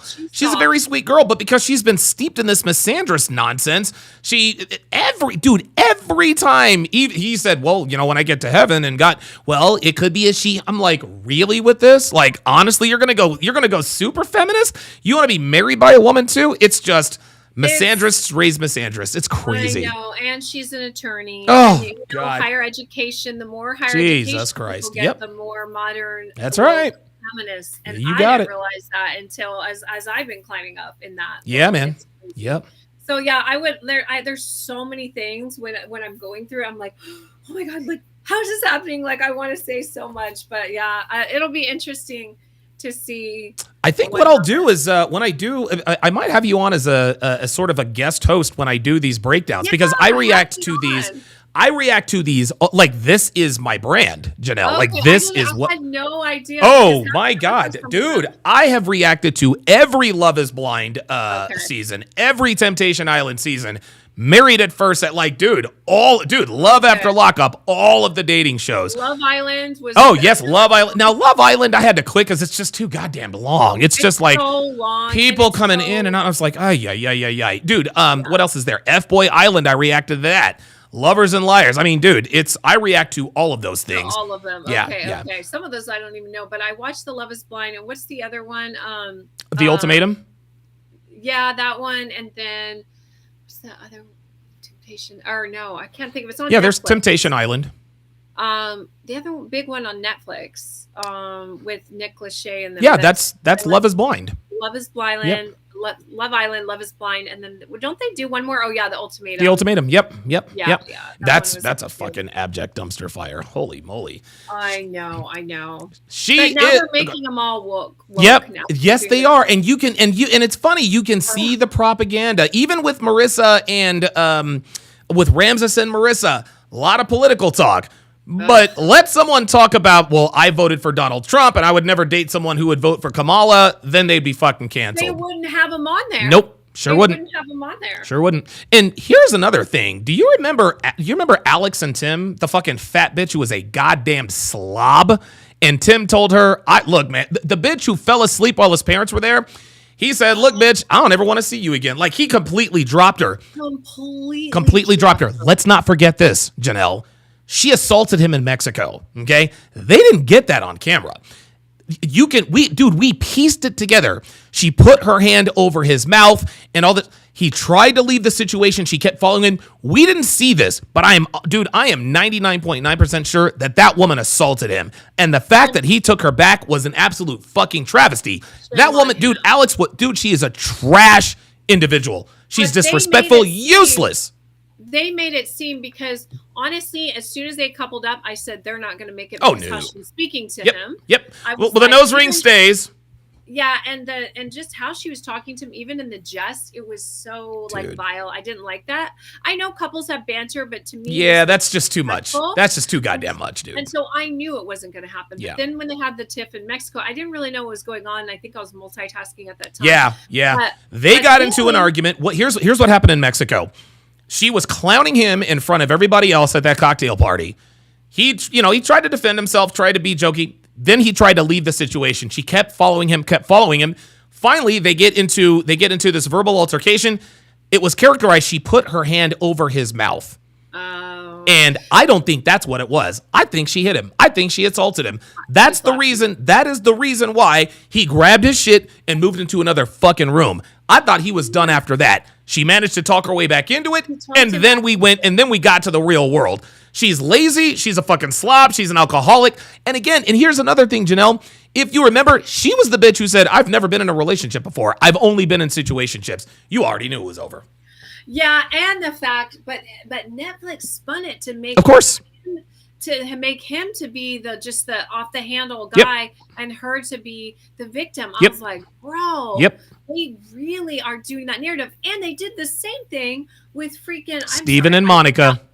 The blonde, yeah, they did Steven that, and Monica. The who? Steven and Monica, the white dude and the black chick. Oh yeah, that was kind of that was a whole thing. But the one with the blonde chick, Yeah, Hannah and Nick. No spoilers. No spoilers. No spoilers. No, I'm but not going to say anything. Okay. Cannot stand her. She is unbelievable. Unattractive. Oh my God. She treats him like he's a child. Yep. The guy comes from a good family. Listen, I already told my son, here's the deal. As long as you're in school, as long as you're playing basketball, as long as you're working, you live with fucking me. That's it. Why the fuck That's would it. I want him living anywhere else? Why? I say, yeah, he'll pay me a little bit of money, of course. Sure. But why would I want him living? The fact that guy has a great family, has a great relationship with his parents, is like, obviously he's trying to get his hustle on. He's a realtor. He's trying. And who cares if his parents pay for his stuff? Why not? I mean, at some point, yeah, he's going to have to bite the bullet. Sure. But let him get his shit going. He obviously just lost his dream job, which was being an NFL Which is being the player. NFL. There you go. Yep. He's trying right now to get into real estate, which everyone knows that is a hard. It's hard to break through. Yeah. Especially right now with Yep. all the interest rates being. And this woman was treating him. She like, berates him all the time, and she does it under the guise of joking around, because when he claps back, now all of a sudden he's being mean. And did you notice that even her brother was like, yeah, she's kind of a fucking bitch. She's kind of a bitch. And then the fact that he feels, you can tell he's scared to talk to her. And the whole thing, even in Mexico, with that older The ducks. woman, The ducks. it's the stupidest thing in the world. Like, why not let him? They say the couples who last the longest are the ones that are playful. That's right. They're playful Yep. and have fun, energy. But and she was like, everything. nah, I'm not going to do that with you because you're going to give me the ick. She didn't Said- give a shit until another bitch decided to race him on the ducks. Typical So modern stupid. woman And bullshit. the fact is, this woman was like an older woman who was just like obviously annihilated. Who cares? Like, let him. Like, it's not like she was some like 10 like that was like, hey. And it's not like and Nick wanted her to go. He's like, come on, race this. No, I'm not going to do that. I'm above that. Dude, Oh my she's gosh, such a fucking I bitch. cannot stand her. She bothers me so bad. And this is a perfect example of a woman who is doing well. She's like a pharmaceutical sales rep. Yeah, or right. something, making a ton of money, and then just taking this poor guy's self-esteem down as if he doesn't need it from everything, losing his dream job, and Unbelievable. he knows he's not. And I know what that's like for athletes when they get hurt or lose a game. Yeah, It's man. like a low of low. Yes. And it's almost, and she treats him like he's like her pet project. I'm going to teach you and show you how to be a man. Now, it does not help that Nick's parents don't have the right dynamic to take care of him. Clearly, Nick has been coddled. He's been pampered. That's why he's 28 and lives with his mom. That doesn't make him a bad guy, and that does not give Hannah the right to treat him the way she's treated him. no, you could come in and be really feminine and just be like, hey, Here, like, let me show you how to look. Let me teach you about stocks, right? yeah, or if we're gonna live with mom and dad and we're gonna save all the money and buy our dream home. That's what Devin said. That's what Devin said. She's like, no, the purpose is it's paying your own bills. Nah, bitch. Nah. No. No, Yeah, that's she's exactly crazy. what I was said. Yeah, and your mom and dad are great. We get along as long as we have a separate interest. We have our date nights. Hey, let's stack some cash, baby. I would do it. Are you kidding me? Yeah, I cannot wait. But I got to tell you, man, very few men actually get clear W's on these shows. Tim got the W because of the way he just ethered Alex. He said, dude, I don't even see you as my wife anymore. And I can honestly say, I don't ever want to see you again. Fuck you. I'm out. That was the ultimate mic drop. Then, of course, dude, don't even get me started on Monica. Monica deserved everything she got. She is a total B. Bitch. I don't like, maybe it was not tasteful what he did, but I honestly see why. The reason why he did it is because of the way she treated him. He told her, hey, look, I'm a sexual guy. And she's to complain, I don't want to get poked in the ass in the bed. Like, what the fuck? You got a guy who's fucking hot for you. Deal with it. And then she did it. And then here's what's happening. Here's the theme, that these girls will hook up with him a time or two in Mexico and make him think it's all good. And then when they get back to the real life, they withhold it. There you go. The men get confused because they're like, wait a minute. Men are not very smart sometimes, y'all. Sorry. We're not. We're not. But then they're like, wait a minute. We were just having great sex. Everything was great. What happened? Like, what happened? And then they start freaking out because they're like, they can't think straight because they're not getting their needs met. Right. But then they're also like, what do I do to fix this? Wow. And if the woman just shuts down like they do and just like, well, I need to feel comfortable again or this and that, it's like you're punishing them. And then, of course, maybe, again, it was not as couth, like he shouldn't have gone there, but like he's going to. I understand why he did.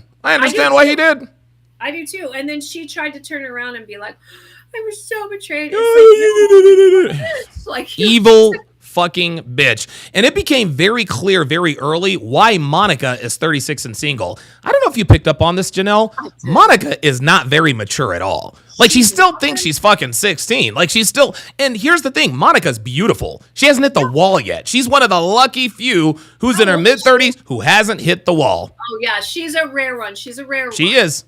But dude, there's no way. She's done. She's never getting married. Alex is never getting married. Like, this show, Love is Blind, really, it's so much more beneficial to the guys than it is for the girls. It really is. No, I mean, it's just like, but the theme seemed to be that these women, these masculine women who are successful in life, kind of clowning on these guys who are just trying to get their... Just trying to make it, man. Just regular good guys, regular good, like Southern, kind of like that Southern man who's just like that. That's what I thought of with Tim. Is it Tim? Tim and Alex, Nick and Hannah. Yeah, no, the one with the black chick that was like kind of, the one. Oh, Tim, who told her off. Yeah, the fucking fat slut, Alex. Yeah, it was Tim. Yeah, and the guy that was like the electrician. What's his name? Oh, Steven. Yeah, Steven's like Southern. He reminds me of like a guy from like the South, like from Texas. Yeah. Good old country boy, just like he was a little. And see, this is the thing. Steven is the male embodiment of what men have become. He pandered to her. It was so cringe. I'm like, Steven, brah. Like, she's like, oh my god. It was. It's sad. I think it's just because he was like, like, this is like, maybe I could have a wife and she's hot and she's smart and she makes more money, and he's probably just, he just didn't know. He just didn't know. He was going hard. Comment in the chat says, Alex is too tired to get married. She's taking her nap. She goes, and notice she's overweight. Dude, she's overweight. Listen, she is fat and lazy. She's vapid. She has no redeemable qualities. This man went to the grocery store early in the morning, got all of these groceries, he grilled a meal for the entire family. He had to break the news to her father that, hey, listen, we're getting married. Like, she didn't go in and take the bullet. Hey, Dad, by the way, we're getting married. No, she left that up to him. Then she made that nigga do the dishes. And he still didn't drop her. Then finally, His parents are there. They drove 10 hours. She falls asleep. Fam, that's it. She fell asleep. She fell asleep. And he was like, you know what? That's it. I'm done. I've seen enough. I felt enough. They didn't even, like, they didn't say anything. And notice they didn't bring up the Monica and that whole situation. Nope. Steven, like, he was not at the reunion at all. Well, we'll get to that. What I'm going to do is I'm going to have you. I didn't expect him to be there because we're actually going to be reacting to the reunion tomorrow. What I'll do is I'll coordinate with you to do sort of like a a Love Is Blind like post-op sort of thing. I'll have the bullet points and we'll talk about every one of them because that'll be fun. Yeah, that'll be a lot of fun because I think getting a female perspective will be. Okay, I've been dying to do this on so many of them. I'm like, oh my God! Oh, you have come to the right place. Go back and do the top, like the recap all the seasons of the main things that were like deplorable for the women. We have a Hall of Shame for women. Okay. Monica is in the Hall of Shame. Alex is in the Hall of Shame. Yes. Zenab is in the Hall of Fame. Oh my God. Do you remember the Zenab Cole thing where she remember the cutie story? Literally lied about this man. Lied about Cole. And then they showed Zenab is so far gone, she turned off her comments. Alex has deleted all negative comments. Monica's dumbass is actually in there arguing with people. Janelle, she is. What is her line of work? I forget.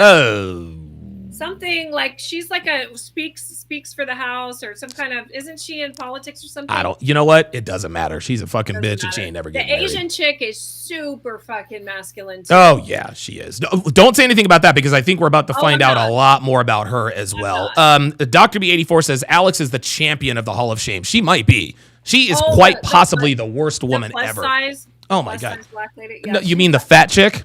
the fat black? Yeah. We don't mince our words here. But even Hannah, okay, like it's okay. Hannah's up there too. She's like overweight, but she's not like full on, like she's just out of shape. She's fat. Really. No, she's fat. She's fat. But the other chick, she's obese. She is absolutely obese. Absolutely obese. She has no energy. Nope. Of course she doesn't. She drinks and she drinks too much and she eats all the time. This is what happens.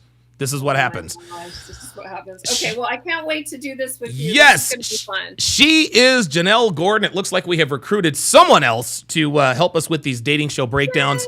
Janelle, tell the people where to find you. Yeah, on YouTube, Janelle Gordon, and you can find me on Instagram, Shakti Mastery, and those are the really important places to find me. Everywhere else is perfect. Yeah. All right, listen, I am very much looking forward to having you on. Again, in the not too distant future. This was a lot of fun. Thanks for making time for us today. Thanks for having me, you guys. I'll see you again. And buy the book. Get the Kindle. Yes, get the book. The hard copy launches next week, and I'll see you guys then. Perfect. Take care, guys. All right, so that is going to be that. So what is going to happen now, gentlemen? What is going to happen now? Oh shit. Okay. What is going to happen now is I am going to say goodbye to my Facebook audience. I'm gonna take a 3-minute potty break because I gotta piss like a Nigerian racehorse. And when I come back, we will finish reacting to episode. What are we on? Yeah, we're gonna finish reacting to episode 10 of Love Is Blind. That's right. Let's get ready to rumble. We got Pro Special in the house, so everybody get on over to Rumble, and we can finish this up. And I will see you guys in a little bit.